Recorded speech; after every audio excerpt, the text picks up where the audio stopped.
बिहार के एक बार फिर से देश के नंबर 1 पहुंचा हुए। जब ये कहते हैं बिहारी, इसके पीछे इनकी क्या थिंकिंग है? ये गाली है नीचे दिखाने के लिए।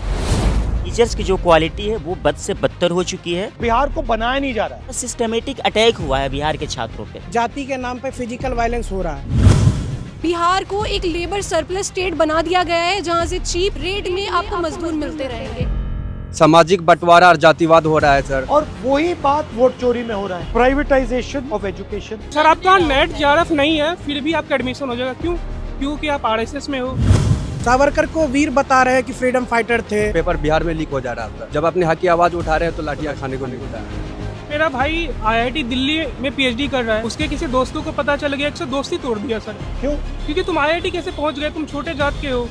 ये रियलिटी है सर। HIV एड्स बहुत ज़्यादा बिहार में प्रिवलेंट है, जिसकी रिपोर्ट्स तक बनाना गवर्नमेंट इम्पोर्टेंट नहीं समझती है।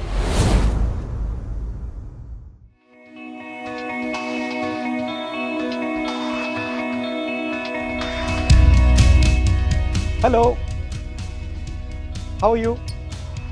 Everybody studying in Delhi? How nice. All from Bihar? Nice to meet you. Hello sir, it's an honor meeting. Nice to meet you. क्या डिस्कस करना है आज? बिहार एक समय में पटना यूनिवर्सिटी, वहाँ का मिथिला यूनिवर्सिटी एक समय ऐसा हुआ करता कि उसको ईस्ट का ऑक्सफोर्ड कहा जाता था। आज समय उसकी इतनी हालत खराब है कि वहाँ पे सब छोड़ के दिल्ली में आके पढ़ाई कर रहे हैं। दूसरा कोई नया यूनिवर्सिटी नहीं बनने, इसका कारण क्या है? बेसिकली सरकार है। तो हम यही चाहते हैं कि क्या महागठबंधन सरकार आने के बाद बिहार का क्या पटना यूनिवर्सिटी फिर से वो ऑक्सफोर्ड बनेगा ईस्ट का, ताकि हम जैसे छात्रों को बिहार से इतना दूर आके ना पढ़ना पड़े। हम लोग यहाँ पे तो बहुत बुरी कंडीशन में रहते हैं। 15,000 20,000 हमको रेंट देना पड़ता है। कोई रेंट कंट्रोल एक्ट नहीं है हम लोगों के लिए। पापा क्या करते हैं आपके? मेरे फादर नहीं है, मेरे ब्रदर अब फैक्ट्री में वर्कर हैं गुजरात में। मजबूरी में यहाँ पढ़ने आ रहे हैं। हमारे माता पिता ने पैसा नहीं पढ़ा दिया, पर हम वो जानते हैं कि बिहार में पढ़ के हमारे को भविष्य नहीं है। आप में से कितने लोग सोचते हैं जो आप दिल्ली में आए हो, आपकी चॉइस थी दिल्ली में आना या आप एक प्रकार से फोर्स हुए हो दिल्ली में आना? फोर्स्ड ही है सर। ठीक है, तो एक तो सबसे पहली वजह ये है कि वहाँ पर स्कूल्स की जो व्यवस्था है बहुत ख़राब है, बहुत बुरी हालत है। एक तो सरकारी स्कूल जितने हैं वहाँ पर अगर आप जाएंगे तो टीचर्स की जो क्वालिटी है वो बद से बदतर हो चुकी है। और जो वहाँ पर अगर 8वें क्लास के बाद 10वें क्लास में अगर कोई लड़की पढ़ने के लिए जाती है तो उसको 10वें क्लास में जाने के बाद 11वें क्लास में अगर उसको अपना एडमिशन लेना होता है तो फॉर्म के नाम पर 1200 रुपया आज भी लिए जाते हैं सरकारी स्कूल में, जबकि एक पैसा नहीं लगता उस फॉर्म का। और वहाँ का टीचर प्रिंसिपल ये कहता है कि अगर आप ये पैसे नहीं देंगे तो आपका एडमिशन नहीं लिया जाएगा। वहाँ से होता ये है कि वहाँ पर उनको ड्रॉप आउट करना पड़ता है। दूसरी चीज़ ये है कि हायर एजुकेशन की बात करेंगे तो हमारे बिहार में हायर एजुकेशन की ये हालत है कि 5 साल में BA होता है। मैं गोपालगंज बिहार से आता हूँ। हमारे यहाँ सारण कमिश्नरी में छपरा ज़िला आता है। छपरा में एक JP यूनिवर्सिटी है जहाँ पर 5 साल में BA कंप्लीट होती है। लोग कहते हैं आप छपरा से आपने BA किया है, अच्छा तब तो नौकरी नहीं मिलेगी। एक तो बेरोज़गारी की हालत पूरे देश में वैसी ही है। पूरा का पूरा सिस्टमेटिक अटैक हुआ है बिहार के छात्रों पे, ठीक है, जिसका इलाज मेरे ख्याल से सारी पॉलिटिकल पार्टीज़ को सोचने की ज़रूरत है। सर फोर्स है। अगर आपको बिहार में यही सुविधा मिल जाती तो आप खुशी से वहाँ रहते? बिल्कुल सर। आपको क्या लगता है बिहार में हिंसा ज़्यादा है या दिल्ली में? हम देखते हैं बिहार में या यूपी में कैसे जाति के नाम पे फिजिकल वायलेंस हो रहा है। और जब हम दिल्ली आते पढ़ने के लिए कैंपस में, यहाँ पे हमारे साथ जो मेंटली वायलेंस हो रहा है, जो डिस्क्रिमिनेशन। हाँ, कि आप बिहार के हो, आप यहाँ क्यों आए, और आप सर, ऐसे हो वो मतलब ये गाली है सर। बिहारी वर्ड तो है ही हमें वो करने के लिए, नीचे दिखाने के लिए। बिहार ये गाली के यूज किया जाता है यहाँ पे यूनिवर्सिटियों में। मतलब जब ये कहते हैं बिहारी, इसके पीछे इनकी क्या थिंकिंग है? जो नहीं आपने कहा जो वर्किंग क्लास, जो हमारे यहाँ के नौकर, कि हमसे नीचे हो सर बिहारी ये आप सबको लगता है? Sir, there is one another issue I want to highlight, that is the negative profiling of the state of Bihar. जैसे कि मैं गया से आती हूँ, तो as we all know, Gaya ji is one of the hub for Buddhist cultural economy and everyone in Bihar knows about Gaya. लेकिन यही चीज़ जब मैं किसी दिल्ली में किसी को बोलती हूँ कि मैं गया से आती हूँ तो उन्हें पता ही नहीं है कि गया क्या है। गया जहाँ पे बुद्धा ने एनलाइटनमेंट, इग्नोरेंस है ना, इग्नोरेंस है, उनको पता ही नहीं है। क्योंकि वहाँ पे जितने फॉरेन टूरिस्ट आते हैं उतने गोवा जैसे जगह पे भी नहीं जाते हैं। इतना ज़्यादा फॉरेन टूरिस्ट का हमें देखने को मिलता है गया में, लेकिन इस पे सरकार ने कुछ भी काम नहीं किया। फिर और भी कई सारी ज़िले हैं बिहार में जिस पे बहुत काम किया जा सकता है। भागलपुर का सिल्क इतना फेमस है, मुजफ्फरपुर की लीची इतनी फेमस है, लेकिन वहाँ पे इंडस्ट्री सेटअप ही नहीं किए जा रहे। हर अगले इलेक्शन में आते हैं पॉलिटिकल लीडर्स और वो बोल देते हैं कि आपके अकाउंट में 10,000 चला जाएगा, आपके अकाउंट में इतना डीबीटी डायरेक्ट बेनिफिट ट्रांसफ़र हो जाएगा, और इस तरीके से बिहार को एक लेबर सरप्लस स्टेट बना दिया गया है जहां से चीप रेट में आपको मजदूर मिलते रहेंगे। जैसे मैं अभी यात्रा में बिहार गया और मुझे क्या लग रहा था कि जितनी नेचुरल इंटेलिजेंस मैंने वहाँ देखी वो और कहीं नहीं, बट स्ट्रक्चर बिल्कुल फेल्ड है। एक साथ बिहार को बनाया नहीं जा रहा है। कैपेबिलिटी बहुत है सर, जो कैपेबिलिटीज़ है हमारी उसको भी अब ख़त्म किया जा रहा है। जैसे मैं आपको बताता हूँ कि बिहार में अगर आप मजदूरी दर देख लें, अगर एक मजदूर एक दिन का काम करता है तो उसको 400 साढ़े 400 रुपया मिल रहा है। अब बताइए कि क्या एक आदमी जो एक परिवार है उसका 400 साढ़े 400 रुपये में खर्च चल जाएगा एक दिन का? नहीं चल पाता है, जिसके कारण उसके जो बच्चे हैं उनको भी काम करना पड़ रहा है, और इसके कारण वो हायर एजुकेशन तो छोड़िए, मिडिल प्राइमरी एजुकेशन भी नहीं ले पा रहे हैं। तो प्राइमरी एजुकेशन को ख़त्म करना, ये मतलब कि हमारी कैपेबिलिटीज़ को कम ही एक तरह से उस पर हमला करना है। ये मतलब कि केंद्र सरकार के द्वारा भी हो रहा है और राज्य सरकार के द्वारा भी, दोनों मिलकर ये कर रहे हैं।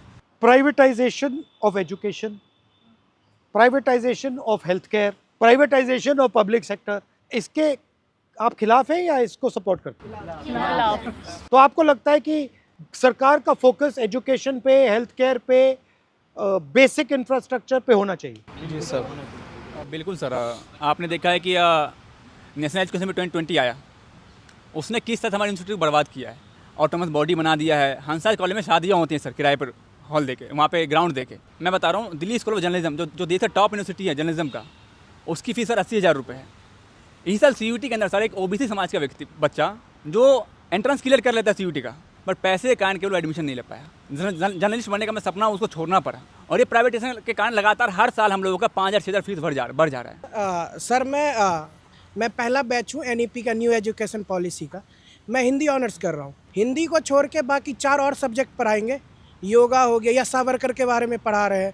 योगा, क्या कह रहे हैं उसके बारे में? सावरकर को वीर बता रहे हैं कि फ्रीडम फाइटर थे, भगत सिंह ने उनसे सीखा था, ये सब कुछ बता रहे, एक नायक की तरह उसको दिखा रहे हैं। तो जो आप जिस चीज़ में स्पेशलाइजेशन लेने जा रहे हो, आप पॉलिटिकल साइंस पढ़ रहे हो, पॉलिटिकल साइंस को छोड़ के बाकी जितनी फालतू चीज़ें वो पढ़ाते हैं, फिर हर सेमेस्टर वो चेंज होता है, जिससे कि आपके पास एक डीप नॉलेज मतलब आप बना ना पाओ, और जाके फिर आप सरकार से बार्गेन ना कर पाओ कि मुझे इस सेक्टर में नौकरी चाहिए।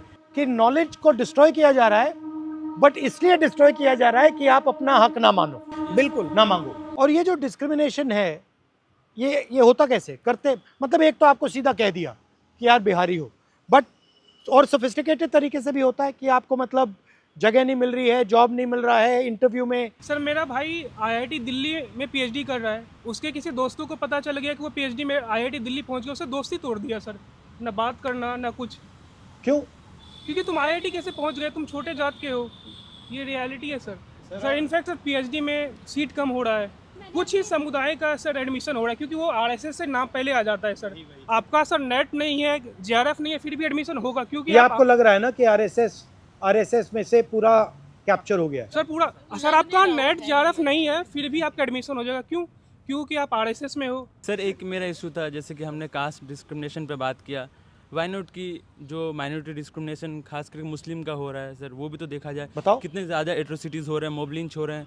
अब बिहार में आप देखिए, जब से NDA की अभी सरकार थी ही, अब फिर से आई है, तो उसमें सर हमेशा मॉब लिंच होते जा रहा है। इवन आप पूरे कंट्री में देख सकते हैं सर, कितनी ज़्यादा मॉब लिंच हो रही है। हमेशा डर रहता है कि कब हम पे क्या हो जाए, कब बाहर हम निकल रहे हैं। ट्रेन में भी जाते हैं सर, डर लगता है कि अगर कोई किसी को पता चले कि मुस्लिम है तो क्या हो जाएगा। हम एज ए स्टूडेंट जो दिक्कतें हमें हो रही है सर, ये हम बता नहीं सकते। बिहारी और दूसरा सबसे बड़ा मुस्लिम। मुझे लगता है बिहार की प्रॉब्लम जो है उनकी इंटरनल प्रॉब्लम है, असमानता जो सबसे बड़ी प्रॉब्लम है, जो जाति व्यवस्था है, और उस पर तो ही बात नहीं करना चाहता। मैं आपसे सहमत हूँ, वो तो बिल्कुल सही कह रही है, बट करें क्या? बेसिकली उन्हें ऐसा सिस्टम अपनाना पड़ेगा कि जो समानता इस्टेब्लिश हो सकती है, और जो भी चीज़ें मिल रही है वो सब तक मिले, क्योंकि आप उन्हें ईजिली दूर नहीं कर सकते जाति व्यवस्था। तो अगर तो ऊंची जाति वाला शोषण कर रहा है ना, तो नीची जाति वाला वो शोषण सह रहा है। वो मान रहा है कि मैं इससे कमजोर हूँ और मेरा तो काम ही यही है, थी इनके साथ, मतलब थी इनके घर पे सफाई करना या फिर इनसे दबते रहना, मेरा काम ये है। तो आप दोनों तो दिमाग में बैठा हुआ है, ये दोनों थी प्रॉब्लम जो सॉल्व कर सकता है वो एक अच्छा शिक्षक कर सकता है। बिहारी की मेंटालिटी बदलना जरूरी है। सर मैं यूपीएससी एस्पायरेंट हूँ सर, और जिस बिहार ने सब कुछ दुनिया को इतना कुछ दिया, आज बिहार में कुछ नहीं है सर। उसका अगर 2-3 रीजन देखते हैं तो 2-3 रीजन निकल के आता है। सबसे पहले वो इसी तरह राजनीतिक में भ्रष्टाचार हो रहा है, सामाजिक बंटवारा और जातिवाद हो रहा है सर। उसके बाद शिक्षा की बदहाली हो रही है, उसके बाद ढांचागत विकास की कमी है। तो शिक्षा की बदहाली ऐसा है कि सर हम यूपीएससी का तैयारी कर रहे हैं, पेपर बिहार में लीक हो जा रहा होता है। जब अपने हक की आवाज़ उठा रहे हैं तो लाठियाँ खाने को मिलता है। तो इस तरह से हम लोग यहाँ पे 15,000 20,000 रुपये खर्चा कर रहे हैं। उसके बाद परचेसिंग पावर नहीं है उतना कि आप कोचिंग संस्था ले सकते हैं। एजुकेशन में सर हाईएस्ट जीएसटी है sir, second highest GST 18% GST है। अगर 18% जीएसटी और इनकम टैक्स हटा दिया जाए तो 90 रुपये में लोग कर लेंगे। हर घर में शिक्षा जला देंगे। ये एक प्रकार से आपके हक को छीनने का तरीका है। बिल्कुल सर, बिल्कुल। और वही बात वोट चोरी में हो रहा है, वोट चोरी में हो रहा है, पेपर लीक की SIR आवाज़ में हो रहा है। अच्छा, राजनीति में आपकी मुझसे क्या एक्सपेक्टेशन है? अगर मुझे 2-3 चीज़ों पे फोकस करना है बिहार में, तो मुझे किन चीज़ों पे फोकस करना चाहिए और क्या करना चाहिए? सर मेनली पैट्रियार्की और जो लड़कियों की शिक्षा है वो बहुत बड़ा इशू है। क्योंकि जैसे देखा जाता है कि गांव से जब लड़कियां बाहर पढ़ने के लिए आती है, सबसे पहले तो पैसे की बात आ जाती है कि पैसे लग जाएंगे। तो पैसे क्यों ना लड़की में तो नहीं लगाएंगे, लड़कों में लगाएंगे बेसिकली। और दूसरी बात ये है कि यहाँ पे रहने का खर्च इतना है ना। हॉस्टल हमारे कॉलेज में नहीं है, हॉस्टल है 5 रूम है जिसमें एक रूम में 5 लड़कियाँ रहती हैं। तो आप 5 लोगों के साथ रह के कैसे पढ़ाई कर सकते हो? अभी हमारे कॉलेज में, मैं अम्बेडकर यूनिवर्सिटी से हूँ, रेखा गुप्ता जी आई थी एक बिल्डिंग का उद्घाटन करने के लिए, लेकिन उनको एक बार भी नहीं लगा कि गर्ल्स हॉस्टल में जाके गर्ल्स वॉशरूम में देखें कि कंडीशन क्या है। हम फोर्स देके हम बाहर रहेंगे कुछ फ्लैट लेके या पीजी लेके, तो फैमिलीज ये सोचती है कि इतना खर्च करने से अच्छा है कि लड़कियों का एजुकेशन रोक दिया जाए। और हम सर बहुत प्रिविलेज है कि यहाँ पे आकर के पढ़ रहे हैं, बट जो मेजॉरिटी है आज भी जो चाइल्ड मैरिज है वो बहुत प्रिविलेंट है बिहार में। अगर हम मेन मुद्दे की बात करें बिहार में काम करने के लिए, तो 3 चीज़ें बहुत प्रिविलेंट है जो सबने बोला, education, employment and hospitals. Delhi hospitals, health care, या क्योंकि वहाँ पर अगर आप हॉस्पिटल्स की हालत देखेंगे ना, दिल्ली में एक सरकारी बहुत बेकार क्लिनिक भी उससे लाख गुना अच्छा है। सिरिंज नहीं है, सिरिंज एक दूसरे से लगा दिए जाते हैं, जिसमें HIV एड्स बहुत ज़्यादा बिहार में प्रिवलेंट है, जिसके रिपोर्ट्स तक बनाना गवर्नमेंट इम्पॉर्टेंट नहीं समझती है। आपका सबसे अच्छा काम मुझे वोटिंग का लगा था, वोट चोरी का, one of the best vote चोरी के मुद्दे को सबसे ज़्यादा गरीब लोग उठा रहे थे। सर उनका नाम सबसे ज़्यादा काटा गया है बड़ी मात्रा में। एग्जैक्टली। अच्छा, जो नाम काटे गए हैं, दलित, OBC, माइनॉरिटी एंड EBC इलाकों में ज़्यादा काटे, जैसे कोसी डिवीजन है सर, उसमें ज़्यादा काटे गए नाम। बट एनीवे, थैंक यू, आप लोग आए, very nice to meet you. आप बिहार का लैंग्वेज कैसे लगा? थोड़ा मुझे थोड़ी मदद करनी पड़ेगी। हमारे बिहार के भाई बहन, हमारे बिहार के भाई बहन, रौरा के छठ के हार्दिक बधाई। रौरा के छठ के हार्दिक बधाई। रौरा सबके मिल के, रौरा सबके मिल के बिहार के अस्मिता के वापस लावे के बाद बिहार के एक बार फिर से देश के नंबर 1 पे पहुंचावे के बाद। देश के नंबर 1 पहुंचावे। Thank you.